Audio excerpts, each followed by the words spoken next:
If you had to rate your life on a scale of 1 to 10, 1 being stale and 10 being a grand, majestic Disney-level adventure, where would you rate yourself? What number would you give yourself? Let me know in the comments. I don't know what I'd rate myself, but I think we could all agree that having a bit more adventure or adventurousness in our lives could certainly be a good thing.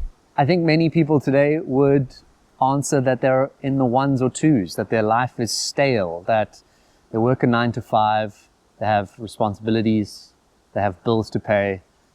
Is adventure not just something that's available to Disney characters, right? What business do we have as modern individuals going on a big, grand adventure?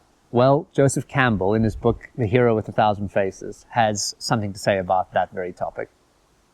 To write this book, Joseph Campbell analyzed stories and myths and legends from across cultures throughout the history of humanity, from Native Americans to Eskimos to the cultures of the Far East, Western culture, African culture, and he found, remarkably, that many stories and myths follow a common thread.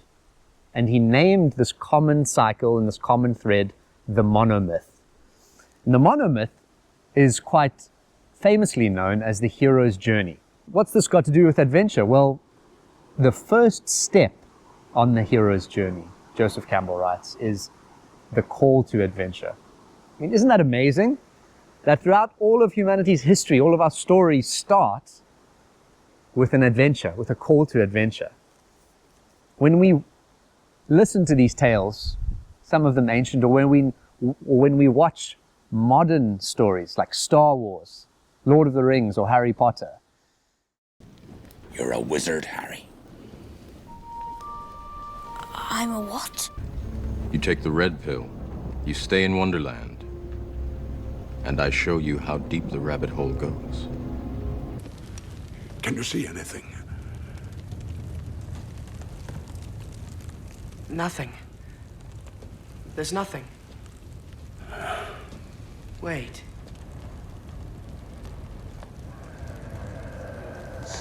There were markings. It's some form of Elvish. I can't read it. There are few who can. Help me, Obi-Wan Kenobi. You're my only hope.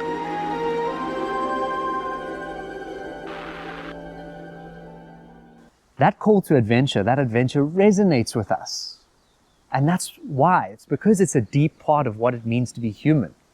And here we bring in David Deutsch's concept of infinite knowledge. Now, why would the fact that all of knowledge that's possible being infinite have anything to do with an adventure? Well, an adventure is fundamentally many things simultaneously, right? It's sublime. It's pleasure and pain. It's reward and risk. It's thrill and terror all at the same time. An adventure, by definition, is stepping out of your known realm into the unknown. This is it. This is what? If I take one more step, it'll be the farthest away from home I've ever been.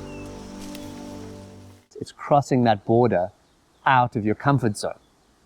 Given that David Deutsch said that knowledge is not like a statue that we're putting the final chips in, but it's more like an ocean of the unknown that we stand before and must dive into. Doesn't that mean that adventure is always possible? And if it's infinite, if the size of the unknown to be explored is grand and large, well, then the size of your adventure is equally grand, equally majestic. So how can one go on an adventure? What business do we have as modern people having a Disney-level adventure? Well, Joseph Campbell, in his book, describes to us how we might be able to do that. He describes the first step not as going on an adventure, not as starting an adventure, but as the call to adventure, the key being the call. He describes it in his chapter, The Call to Adventure, as taking on many different forms. The call to adventure can come via an individual, which he calls the herald to adventure, someone in your life that tells you something, that shows you something, that teaches you something. that sparks something in you, that sends you down a journey of discovery. He also said it can come through a stroll, when you're walking along and something comes into your mind, an idea, a spark of inspiration. In fact, J.K. Rowling said that the idea for Harry Potter just appeared in her mind one day while she was on a train.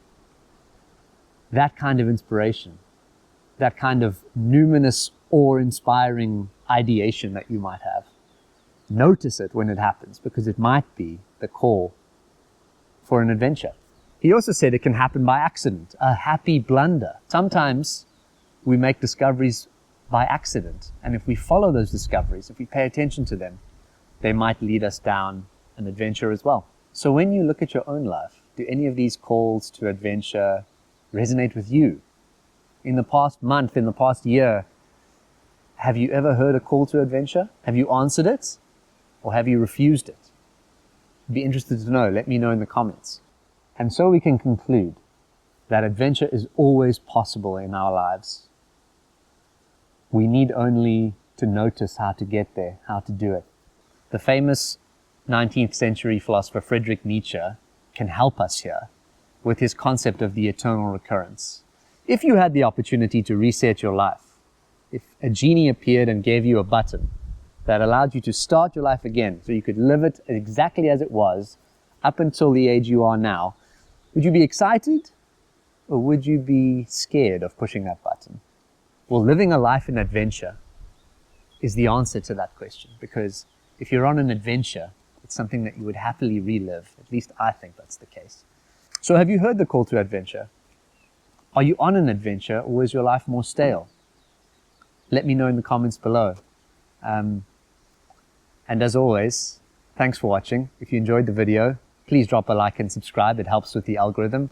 And thanks for watching. See you in the next one. Cheers.